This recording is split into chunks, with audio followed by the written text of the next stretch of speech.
Got your baby?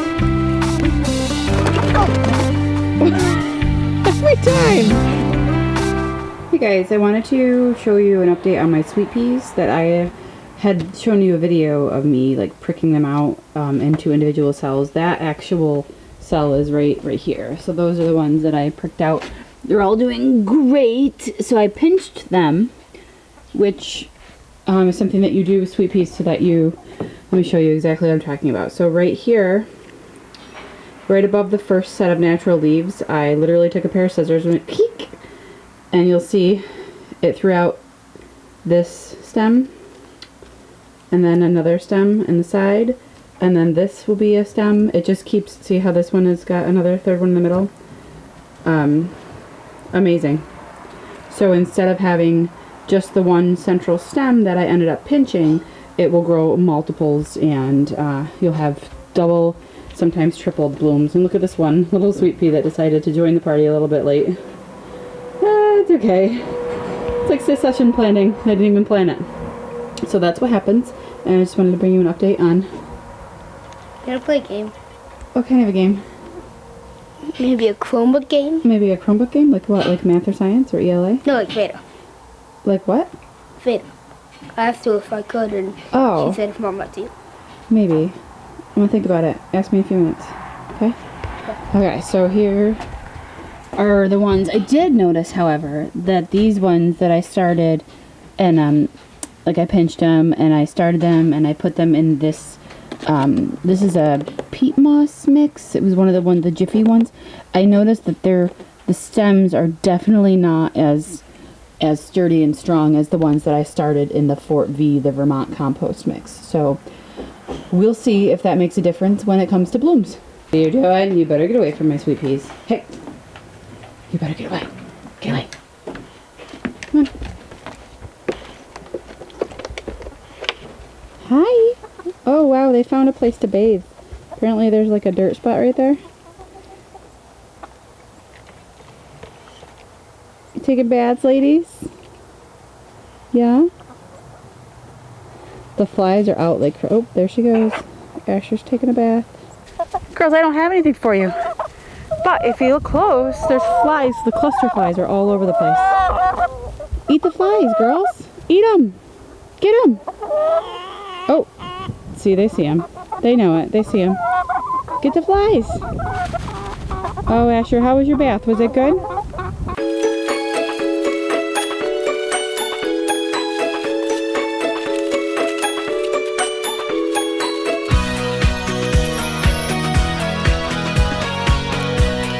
Hey everybody, it's Nicole from Flower Hill Farm, and I'm coming to you today to show you how I go ahead and kind of pot up the seedlings that I start. So this is a tray of cilantro. I started it on March 10th, so it's been a couple of weeks, and really great germination. They're about 3 inches tall now. They're starting to get their first set of true leaves, and I'm going to go ahead and take them from this little tray, which is like maybe it was some pork chops or something in here. It's one of the meat trays. And I'm going to take a couple of each and put them into these little individual holes.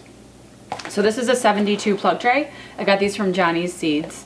If you go on Amazon and stuff, you can find them there, but they're really expensive. If you go to Johnny's, you get a much better price, much better. Okay, so what I'm going to do, so I let the soil dry out a little bit, not completely dry, but it's a lot easier to separate when it's dry. And you can wear gloves for this. I'm just not going to at the moment. And what I'm going to do, I'm going to go ahead and put 2 or 3 in each hole, and I'm literally just going to take them, bury them a little bit so that the stem is a little deep. Right here there's 2, and I'm just making a little hole in the plug tray and putting them in. This way they'll have more room for their roots to grow. And now the reason that I start them like this is because it takes up less room on my heat mats. So I have 2 of basically the largest sized heat mats that you can get, and I just would like to have more things started on there. So I always, not always, but a lot of times, see, it's got a great root system. It's a really great root system. So I'm going to take these 3 plants and plug them in. Some of these got a little bit leggy, but you can really bury them deep into the soil here. So I'm burying most of their stem.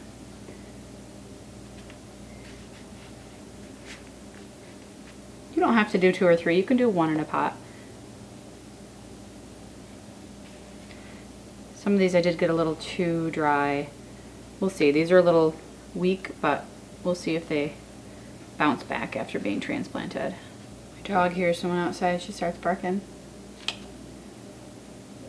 So I did these with my sweet peas, and at the beginning of this video I showed you a little bit of that. And let's be honest, at the time I did them with my sweet peas because I had run out of soil blocking mix, and all I had was the Jiffy the Jiffy Stuff seed starting mix, which I'm not sure you can use for seed blocking. I'm not sure it would actually have the capabilities that soil block mix does have, like the Fort V stuff. So wow, there's so many. There's so many. I'm gonna keep going with 2 at a time. I buried those ones pretty good. So I did this out of necessity. Not necessarily here. But once I did it, I realized, oh, well, this saves me a ton of space. But I did notice that the stuff started in the Fort V, the sweet peas that I started in the Fort V, are a lot sturdier plants than the ones that I started in the Jiffy mix. It just has to do with the formula. Fort V's got a lot of mushroom compost, a lot of organic matter, and the Jiffy stuff is really just like peat moss and vermiculite. I think there's a bag somewhere I can read the ingredients, but just not as much stuff to get those nutrients. I have been supplementing once a week with Neptune's Harvest. It's a fish emulsion and seaweed fertilizer, and that has been doing great. Really happy with that. So I'm going to go ahead and finish potting up this tray, and then I'll probably do the same with my snapdragons today. My snapdragons look awesome, and I really want to get them potted up so they have room to grow.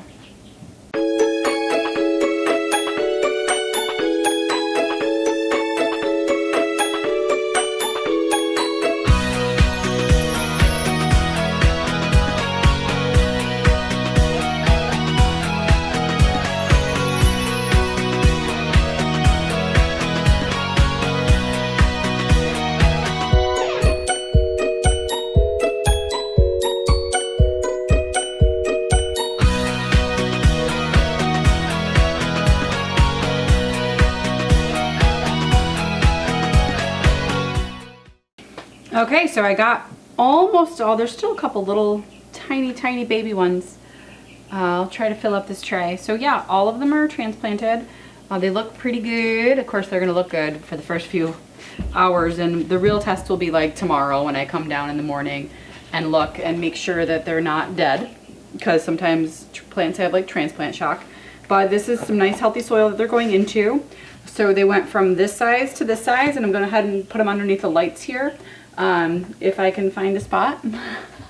I'm running out of room. So sometimes the seed will stay on the leaf, and you really should like mist those so that the seed will come off. You don't want it to hamper the growth. Like this one has, if you wet it a little bit, it should come off by itself. There's a couple of them actually that have the seed casing still stuck right on the little tiny piece of celery. Cilantro. Celery's next. That's down there. So, all right. So I'm going to get my snapdragons, and I think I'll do another video on that because I want to talk more in depth about snapdragons and the pinching process and stuff like that. So thank you so much for watching this video, and we'll see you in the next one.